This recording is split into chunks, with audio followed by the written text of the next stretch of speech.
السلام عليكم ورحمة الله وبركاته. عاملين ايه يا حبايبي؟ يا رب دايما تكونوا بخير. النهاردة ان شاء الله معانا ميزانية ال1000 جنيه، شاملة فطار وغدا وعشاء، وفيها لحوم وفيها سمك وفيها فراخ. ان شاء الله الميزانية يا رب تعجبكم. يلا بينا نشوف الميزانية مع بعض.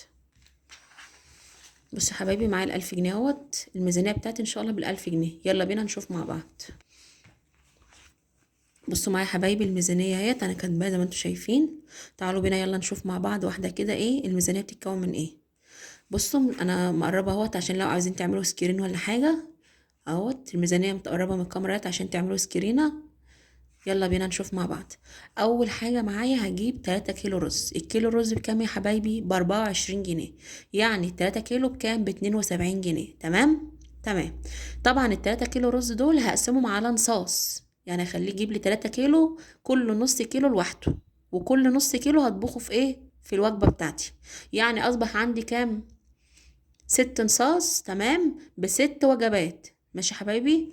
بعد كده عندي هجيب برضو 3 كيلو مكرونة. بكام الكيلو المكرونة؟ تقريبا ب22 جنيه.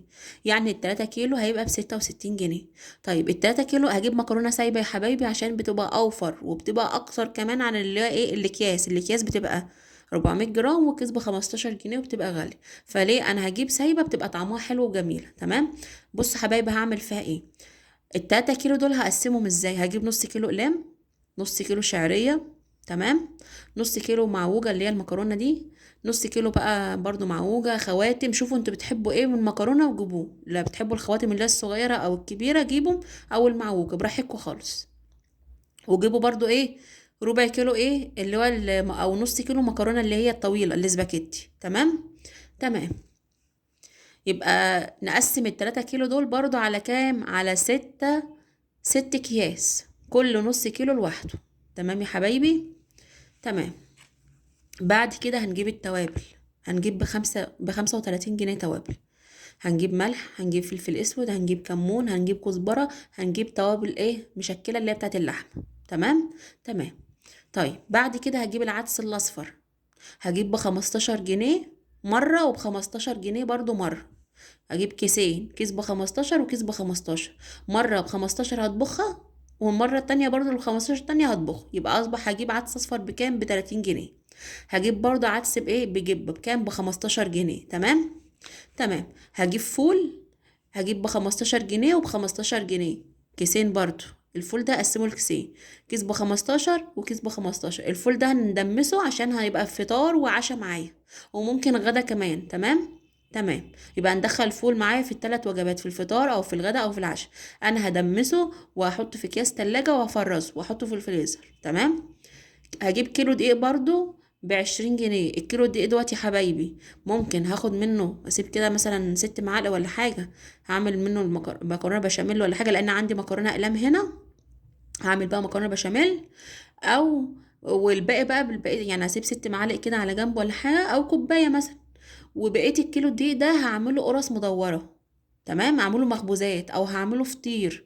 المهم اعمله اي حاجة تنفع معايا فطار او عشاء. لو انا عملت القرص اللي هي الطرية اللي هي المدورة دي، تمام، جبت لها مثلا كيس خميرة وشوية فانيليا وشوية ملح وعجنتها وعملتها، هتبقى طعمها حلو قوي. ممكن تنفع اللي هي القرص السادة الطرية دي، تنفع معايا فطار وتنفع معايا عشاء. تمام.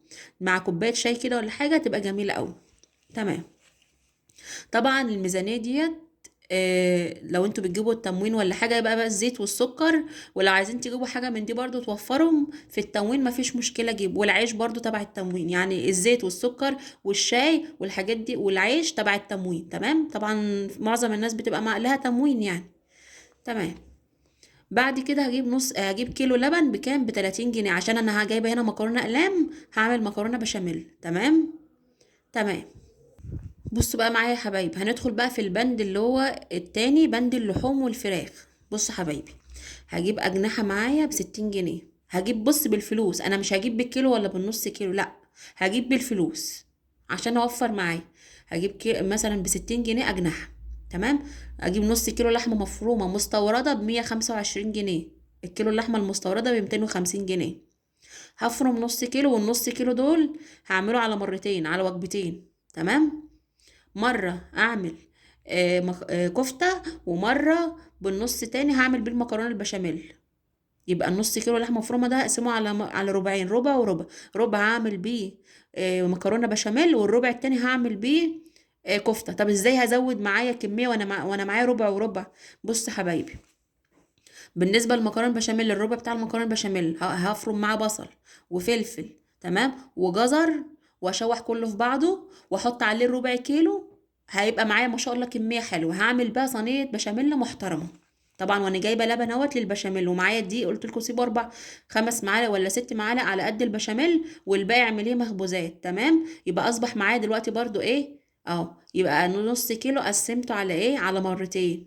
تمام. المرة التانية بقى، الربع التاني بتاع اللحمة المفرومة ده حبايبي، هجيب معاه ربع كيلو برغل، تمام، واغسله كويس جدا وانقعه لغايه ما يطرى، واقوم ضرباه في الكبه مع اللحمه المفرومه مع الربع ده. تمام، هيزود معايا الكميه، واحط بقى معاه بصل وفلفل. تمام، وهبقى معايا كميه محترمه. ممكن برضو الكفته دي هعمل معاها مكرونه. تمام، مكرونه وكفته ونقضي الوجبه. تمام، وحمر برضو بطاطس ولا حاجه، ما فيش مشكله. تمام يا حبايبي، ده النص كيلو ده حبايبي هقسمه على مرتين. هاخد الربع الاولاني واقوم جايه مقطعه قطع صغيره كده. تمام، وانا طبعا شاريه في الخضار عندي بسله وبطاطس، ممكن هطعمه كده، اقطعه مربعات صغيره او مكعبات صغيره، وهعمل بيه بسله مثلا، او هعمل بيه مثلا بطاطس بصلصه. تمام، والربع التاني برضو نفس النظام، برضو نقطع مكعبات صغيرة كده، ونعمل بيه ايه وجبة خضار. تمام يا حبايبي، تمام. هجيب كيلو سمك تقريبا ب70 جنيه، وفي كمان ب60 جنيه براحتكم. تمام. هجيب ب50 جنيه كبد اللي هي بتاعت الفراخ. تمام، ما تجيبيش كبد وقوانص. لما بتجيبي كبد وقوانص، القوانص بتكش كده وما بقاش كمية، ما بتصفاش. لكن لما بتجيبي كبد لوحدها بتبقى معاكي كمية، متوفر معاكي كمية كويسة جدا. تمام يا حبايبي، تمام. هجيب برضو بانيه هنا، هجيب ب90 جنيه بانيه. تمام، وممكن اعمل اللي هو احمرها بقى، اعملها بانيه، او اعمل مثلا بيها شاورما براحتكم. اقطعها مثلا شرايح رفيعه كده، واعمل جنبها بطاطس محمره وعيش ومثلا ومكرونه ولا حاجه، واعملها شاورما. او ممكن احمرها ايه بانيه. تمام، برضو الكميه تفرط معايا وهتبقى كويسه جدا، وجيبيه وقطعيه شرايح رقيقه. تمام، تمام. يبقى اصبح معايا سمك ولحمه وفراخ. تمام، تمام. نيجي بقى للسوق. السوق معايا يا حبايبي، انا بصوا كده، اللحوم دي كده معايا بكام، ب520 جنيه. تمام، وانا قلت الحاجه دي بكام، ب268 جنيه، وكيلو لبن ب30 جنيه، واللحوم دي ب520 جنيه. تمام. دلوقتي بقى لسه معايا كام، اتبقى معايا من 1000 جنيه 185 جنيه. هعمل ايه؟ السوق هنا هروح على مرتين، يعني كل 15 يوم هروح السوق. هجيب بقى ايه؟ بصوا معايا يا حبايبي، طبعا الطماطم الايام دي رخيصه جدا. هجيب 4 كيلو طماطم ب20 جنيه. تمام، هجيب كيلو بسله، البسله برضو رخيصه، ال2 كيلو دلوقتي ب25 جنيه، يعني الكيلو ب12 جنيه ونص. هجيب كيلو جزر ب5 جنيه، هعمل بسله بالجزر بالبطاطس. تمام، تمام. هجيب 3 كيلو بطاطس ب20 جنيه، برضو البطاطس الايام دي رخيصه، كيلو ونص ب10 جنيه. مش لازم تجيبها كبيره، جيبها متوسطه، وايه، واسلقيها مثلا، اهرسيها، حمريها مع اي وجبه، مع مثلا مكرونه مع شويه سلطه. تمام، وقضي بها اليوم. تمام. هجيب ب20 جنيه بصل، يكفيني لمده ايه، اسبوعين. هجيب كيلو خيار، كيلو خيار ب10 جنيه. هجيب كيلو كوسة ب10 جنيه. أصبح دلوقتي في ال15 يوم عندي كام وجبة، عندي كام خضار. عندي البسلة هعملها على مرتين. هتضاعفي الكمية ازاي بتاعت البسلة؟ بعد ما تفصصيها هتقسميها على كيسين، هتحطي معاها بطاطس وهتحطي معاها جزر، هتبقى خضار مشكل وهتبقى طعمها حلو جدا جدا جدا. يبقى البسلة دي اعملها على مرتين. تمام، عندك البطاطس برضو مرة تعمليها مثلا مهروسة، مرة برضو بصلصة، مرة صينية بطاطس كده محترمة بالجناحة. تمام، في الفرن، وهتمشي نفسك بيها. عندك الكوسة برضو، البسله دي هتقطعي فيها ربع كيلو ايه لحمه، اللي هو القطعه اللي احنا متفقين عليها، تقطعي مربعات. والكوسه دي برضو نفس النظام، هتقطعي فيها ايه برضو الربع كيلو اللحمه التاني اللي انت عايناه. تمام، تمام.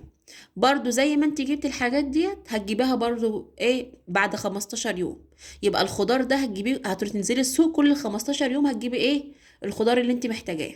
تمام يا حبايبي، تمام. اصبح دلوقتي معايا كام، يعني الحاجات دي اتكلفت كام، 185 جنيه على مدار ايه، الشهر.